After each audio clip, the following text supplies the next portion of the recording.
बिस्मिल्लाहिर्रहमानिर्रहीम। अस्सलाम वालेकुम नाज़रीन, आप यूट्यूब चैनल देख रहे हैं। मैं इमरान खान हूँ। चौधरी परवेज़ इलाही साहब ने आज एक इंटरव्यू दिया और उस इंटरव्यू की वजह से एक भूचाल पाकिस्तान की सियासत में आया हुआ है। पाकिस्तान का जो सबसे बड़ा सूबा है वो पंजाब है और पंजाब की असेंबली तहलील करने का इमरान खान साहब ऐलान कर चुके हैं। यहाँ पे 180 अरकान असेंबली इमरान खान साहब के पास हैं। 179 यानी एक कम जो है वो पीडीएम के पूरे इत्तेहाद के पास है, जबकि 10 एमपीएस जो हैं वो परवेज़ इलाही साहब के पास हैं। तो इस तरह 190 बन जाते हैं हुक्मरान इत्तेहाद के पास, लेकिन 186 की अक्सरियत चाहिए। परवेज़ इलाही साहब अगर दूसरी तरफ जाएंगे तो पीडीएम की हुकूमत बन जाएगी और अगर इस तरफ रहेंगे तो इमरान खान साहब की हुकूमत बनेगी। बहुत सारे लोगों को इस बात का शक था कि परवेज़ इलाही साहब असेंबलियां तहलील नहीं करेंगे। उसकी 2-3 बड़ी अहम वजूहात हैं। पहली वजह तो यह है कि परवेज़ इलाही साहब को पता है कि ये जो बारी उनको मिल रही है ये हालात की वजह से मिल रही है। हालात और नंबर्स ऐसे हैं सूबाई असेंबली के कि उनकी वजह से वो 10 बंदों के साथ वजीर आला पंजाब के मजे लूट रहे हैं। लेकिन अगर ये हालात बदल गए और इंतखाबात हुए तो दोबारा उनको वजारत आला नहीं मिलेगी और इस तरह की सूरत दोबारा पैदा नहीं होगी। लिहाजा वो ये चाहते हैं कि जितनी देर तक हो सके उनके पास ये वजारत आला मौजूद रहे। दूसरी एक परवेज़ इलाही साहब की रीजन ये है कि वो एस्टेब्लिशमेंट के साथ कभी भी बिगाड़ने की पॉलिसी के ऊपर नहीं जाते। वो हमेशा हर तरह की एस्टेब्लिशमेंट के साथ दोस्ती रखते हैं और हमेशा दोस्ती निभाना चाहते हैं। मुझे अच्छी तरह याद है, बल्कि मेरे पास यहां पे खबरें मौजूद हैं, क्योंकि परवेज़ इलाही साहब ने जो स्टेटमेंट दिया, पहले वो स्टेटमेंट मैं आपको पढ़ के सुना देता हूं ताकि आपको आइडिया हो जाए कि कौन सी ऐसी चीजें हैं जो कंट्रोवर्सीज क्रिएट कर रही हैं। ARY को इंटरव्यू दिया उन्होंने और उसमें उन्होंने कहा कि जब खान साहब जनरल रिटायर बाजवा के खिलाफ बात कर रहे थे तो मुझे बहुत बुरा लगा। जनरल बाजवा हमारे मोहसिन हैं और मोहसिनों के खिलाफ बात नहीं करनी चाहिए। इमरान खान ने ज्यादती की है कि हमें साथ बिठाकर जनरल बाजवा को बुरा भला कहा। यह बड़ी ज्यादती है और पीटीआई को चाहिए कि याद रखे वो एहसान फरामोश ना बने। मैं समझता हूं कि जनरल रिटायर बाजवा के इन पर बहुत एहसानात हैं और एहसान फरामोशी ना की जाए। बाजवा साहब इनको उठाकर कहां से कहां ऊपर ले गए और हर चीज में मदद की। अगर बाहर से फंड लाने थे खुद जाते रहे जनरल बाजवा साहब, मोहम्मद बिन सलमान से मिले, कतर से पैसे लेकर आए, IMF का वहां बैठकर बेल्जियम में काम किया। ये क्या समझते हैं अपने आप को, ऊपर से आ गए हैं, यानी ये ऊपर से उतर कर आए हुए हैं। इस किस्म का उन्होंने एक बात की है। ये सारे लोग ऊपर से उठकर आ गए हैं, मुंह उठाकर जो मर्जी आए बोलने लग जाते हैं, अपनी औकात में रहे। बाजवा के खिलाफ अब अगर बात की गई तो सबसे पहले मैं बोलूंगा और मेरी सारी जमात बोलेगी। लेफ्टिनेंट जनरल फैज हमीद ने बहुत ज्यादतियां की हैं, हमें अंदर करने की कोशिश की, वो हमारे खिलाफ थे। मैंने जनरल बाजवा को फैज के बारे में बताया तो फैज ने कहा कि इमरान खान का हुक्म है। इमरान खान तो मोहसिन इलाही को साथ नहीं बिठाते थे, इसके बावजूद हमने इमरान खान का भरपूर साथ दिया। जब इमरान खान ने कहा कि असेंबली तोड़ दो तो हमने फौरन हामी भर ली। हम इमरान खान और पीटीआई के मुखालिफ नहीं, साथी हैं, लेकिन अपने मोहसिनों को फरामोश नहीं कर सकते। देखिए ये बात बिल्कुल ठीक है उनकी कि जनरल बाजवा के और जनरल बाजवा के खानदान के बड़े एहसानात हैं चौधरी परवेज़ इलाही साहब पे, वो झूठ नहीं बोल रहे। उसकी वजह यह है कि 2019 में नैब में कुछ केसेस खुल गए थे और वो केसेस थे चौधरी बरादरान के, और उन केसेस की वजह से चौधरी बरादरान बहुत परेशान थे। वो मुख्तलिफ लोगों से मुलाकातें भी करते थे और बार बार ये कहते थे कि अगर इस दौर में जब हमारी हुकूमत है हमारे केसेस नहीं खत्म होने तो फिर किस दौर में खत्म होने हैं। उन केसेस की वजह से उनको नैब बुलाता था और नैब में उनके लिए परेशानी पैदा हो रही थी। तब चौधरी खानदान में लाहौर के DHA में एक शख्स से ताल्लुकात बनाए और यह शख्स जनरल कमर जावेद बाजवा साहब के रिश्तेदार थे और ये ताल्लुकात इतने करीबी और इतने जबरदस्त हो गए कि उसके बाद फिर चौधरी बरादरान को रिलीफ मिलना शुरू हुआ नैब के केसेस में और नैब ने चौधरी बरादरान के केसेस बंद कर दिए। ये सारा का सारा एहसान जो किया गया चौधरी बरादरान के ऊपर, इसमें जनरल कमर जावेद बाजवा का एक रोल था। देखिए इमरान खान साहब पहले भी कह चुके हैं कि नैब उनके कंट्रोल में नहीं था, नैब एस्टेब्लिशमेंट के कंट्रोल में था या जनरल बाजवा उसको कंट्रोल करते थे। और यह बात हमें नैब के ऑफिसर्स भी बता चुके हैं कि नैब का कंट्रोल जो है वो हुकूमत के जेर निगरानी नहीं है। नैब को हुकूमत कंट्रोल नहीं कर सकती बल्कि नैब को एस्टेब्लिशमेंट कंट्रोल करती है और उसके जरिए से कुछ केसों को तेज कर दिया जाता है और कुछ केसों को स्लो कर दिया जाता है। ये नैब के लोग कई दफा बता चुके हैं। लेकिन दो केसेस के बारे में नैब के लोग हमेशा बड़े कन्विंस्ड रहे कि इनमें सजा जरूर होनी चाहिए। एक शहबाज शरीफ साहब वाला जो एक स्कैंडल था जाली अकाउंट्स का, और दूसरा जो एक स्कैंडल था ओमनी स्कैंडल जो आसिफ अली जरदारी साहब के साथ जुड़ता था। बाकी केसेस में वो कहते थे कि हर केसेस के अंदर कहीं ना कहीं कमी बेशी रह जाती है, लेकिन ये दो केसेस बड़े क्रिस्टल क्लियर हैं। इनमें तो दुनिया के किसी भी मुल्क में हो बड़ा क्लियरली साफ सुथरी सजा हो जाएगी और ये लोग नहीं बच सकते। लेकिन फिर इसके अंदर भी हमने NRO 2 होता हुआ देखा और फिर हमने देखा कि जनरल बाजवा साहब के ताल्लुकात जो हैं वो PDM के साथ कितने बेहतर हो गए और एस्टेब्लिशमेंट ने किस तरह PDM की हुकूमत बनाई और PDM की हुकूमत के ऊपर हाथ रखा और फिर हर उस एहतजाज को कुचला, हर उस आवाज को कुचला जो रजीम चेंज ऑपरेशन के खिलाफ बात करती थी। लोगों को गिरफ्तार किया गया, लोगों को नंगा किया गया, लोगों को टॉर्चर किया गया। इन सारे हालात का सामना मुस्लिम लीग काफ ने नहीं किया। इन सारे हालात का सामना इमरान खान साहब ने किया है। और मैं आपको एक चीज और बता दूं, इमरान खान साहब अभी नहीं बता रहे, हो सकता है कि फ्यूचर में कभी बताएं। इमरान खान साहब को जब यह कहा जाता था एस्टेब्लिशमेंट की जानिब से कि वजीर आला पंजाब को तब्दील करें, उस्मान बुज़दार की जगह किसी और को बनाएं, तो इमरान खान साहब आजकल एक नाम ले रहे हैं अलीम खान का। तो सिर्फ अलीम खान का नाम नहीं दिया जाता था, एक नाम और भी दिया जाता था और वो नाम परवेज इलाही का था। लेकिन इमरान खान साहब राजी नहीं हो रहे थे। मुन्नस इलाही को इमरान खान साहब अपनी काबीना में भी नहीं ले रहे थे, लेकिन उसके बाद एस्टेब्लिशमेंट ने काफी दबाव डाला और मजबूर किया कि ये नहीं तो आपको छोड़ देंगे, आपकी हुकूमत गिर जाएगी। तो फिर मुन्नस इलाही साहब को, इमरान खान साहब को मजबूर किया गया कि वो काबीना के अंदर लें। लेकिन उसके बाद मुन्नस इलाही साहब ने इमरान खान साहब से ताल्लुक बनाया और ताल्लुक को बेहतर किया और उन्होंने कहा कि हम आपके वफादार रहेंगे। और मुन्नस इलाही अब भी इमरान खान साहब को यही यकीन दिलाते रहते हैं। लेकिन हैरत अंगेज तौर पे चौधरी फैमिली के जो केसेस थे नैब के अंदर आमदन से जायद असासों के, वो इमरान खान साहब के दौरे हुकूमत में खत्म हो गए। इसको उस वक्त की तमाम अपोजिशन जमातों ने कहा कि ये एक NRO है जो इमरान खान साहब ने चौधरी फैमिली को दिया है। लेकिन आज चौधरियों का खानदान, खास तौर पे परवेज इलाही साहब, इस बात को कंफर्म कर रहे हैं कि उनको ये वाला NRO जो दिया गया था वो कमर जावेद बाजवा साहब ने दिया था और जनरल फैज हमीद उनके खिलाफ थे, जबकि जनरल फैज हमीद इमरान खान के कहने पर उनके खिलाफ थे। अभी इसके बारे में वो इमरान खान साहब पे और फैज हमीद पे एक एलिगेशन है, लेट्स सी वो इसका क्या जवाब देते हैं।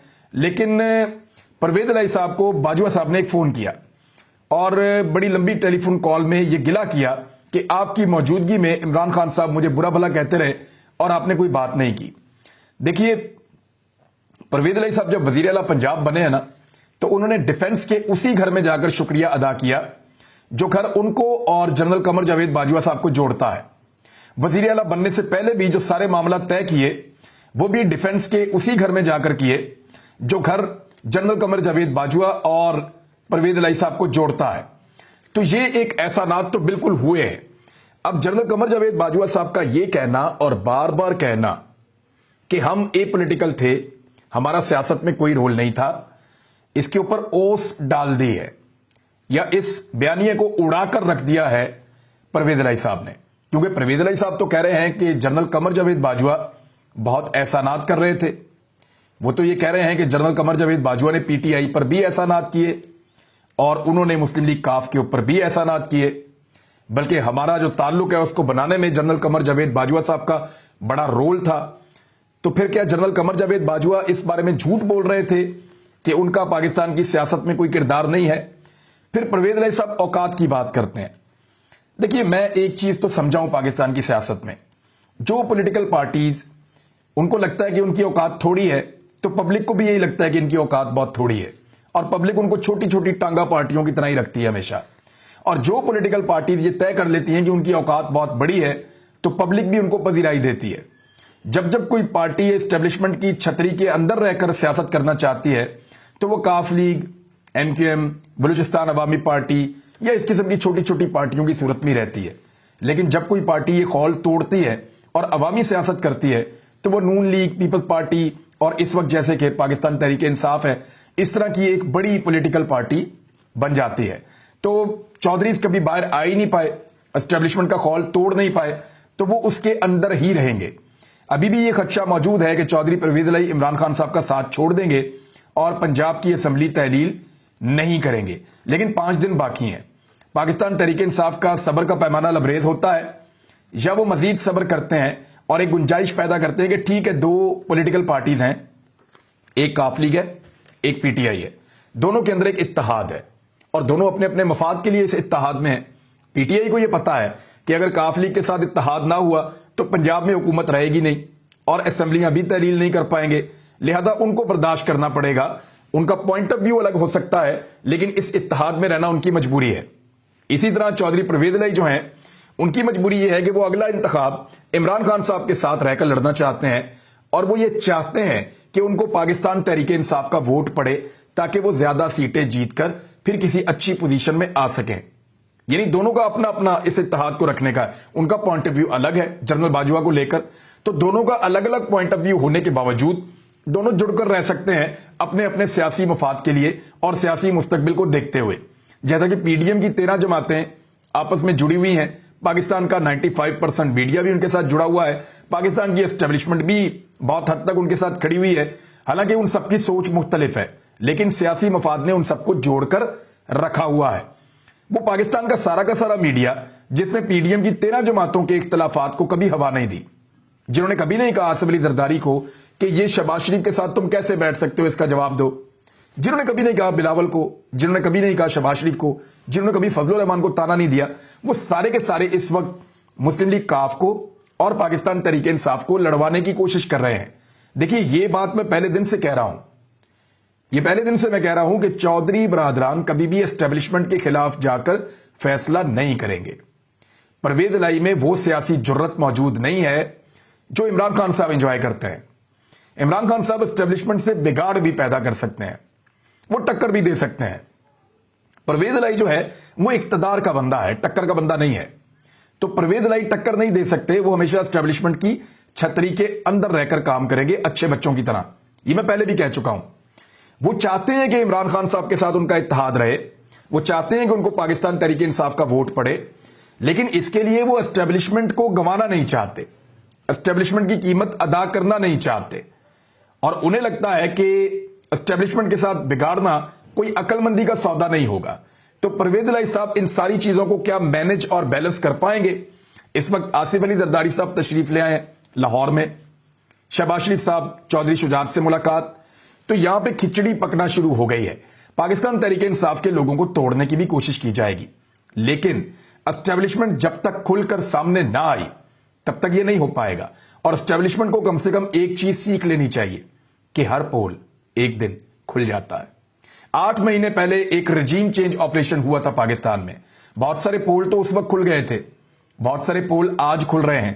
جنرل قمر جاوید باجوہ کے جانے کے بعد تمام حقائق اور سچائیاں سامنے آ رہی ہیں، تو آج اگر اسٹیبلشمنٹ نے اپنا نیگیٹو رول پلے کیا، پاکستان کی سیاست میں گندا کردار ادا کیا جیسے کہ بازی میں وہ کرتے رہے ہیں، تو تاریخ کے اندر یہ کردار لکھا جائے گا اور پھر یہ کردار ان کو سنایا بھی جائے گا اور بار بار سنایا جائے گا، اور جو گناہ ہے ان کی فہرست کے اندر ایک اور گناہ کا اضافہ ہو جائے گا۔ تو میرے خیال میں اسٹیبلشمنٹ کے لیے سب سے بہتر یہ ہے کہ اس وقت اپنے آپ کو باہر رکھے، لیکن اس کے باوجود عمران خان صاحب کو 2 پیغام پہنچا دیے گئے ہیں۔ پہلا یہ کہ اگر انہوں نے جمعے کو اسمبلیاں تحلیل کر دیں تو اس کے بعد ان کو نااہل کر دیا جائے گا، وہ انتخابات میں حصہ لینے کے قابل نہیں رہیں گے۔ عمران خان صاحب نے اس دھمکی کا کوئی اثر نہیں لیا۔ اس کے بعد عمران خان صاحب کو دوسری دھمکی یہ دی گئی ہے کہ آپ انتخابات کے لیے اسمبلیاں تحلیل کر رہے ہیں تو آپ کو انتخابات نہیں ملیں گے۔ آپ جو سوچ رہے ہیں کہ آپ 3 مہینے کے اندر اندر انتخابات ہو جائیں گے، تو 3 مہینے کے اندر اندر ان 2 صوبوں میں انتخابات نہیں کروائے جائیں گے، اور اس کے لیے جو پلان تیار کیا گیا ہے وہ معاشی ایمرجنسی نافذ کرنے کا پلان تیار کیا گیا ہے۔ میرے خیال میں یہ بھی ایک غیر آئینی حرکت ہوگی، اور اس غیر آئینی حرکت کو پاکستان کی عدالتیں اور پاکستان کے عوام روکیں گے، لوگ سڑکوں پہ آئیں گے، لوگ احتجاج کریں گے۔ ساتھ ہی ساتھ عمران خان صاحب کو یہ بھی دھمکی دی گئی ہے کہ اسمبلیاں تحلیل کرنے کے بعد آپ جب الیکشن میں جانا چاہیں گے تو آپ کو گرفتار کر کے جیل میں ڈال دیا جائے گا۔ تو اس طرح کی 3 دھمکیاں ملنے کے باوجود عمران خان صاحب نے بڑا بولڈ سٹانس لیا، اور عمران خان صاحب نے کہا کہ میں اسمبلیاں تحلیل کرنے جا رہا ہوں۔ اب صرف ایک ہی شخص ہے جس کے پاس مختلف پلانز ہیں اور جو بہت کچھ کر سکتا ہے، اور وہ پرویز الہی ہے۔ وہ عمران خان صاحب کے ساتھ کھڑے ہو کر اپنی سیاست بچا سکتے ہیں، وہ عمران خان صاحب کے خلاف खड़े होकर अपनी वजारत आला बचा सकते हैं।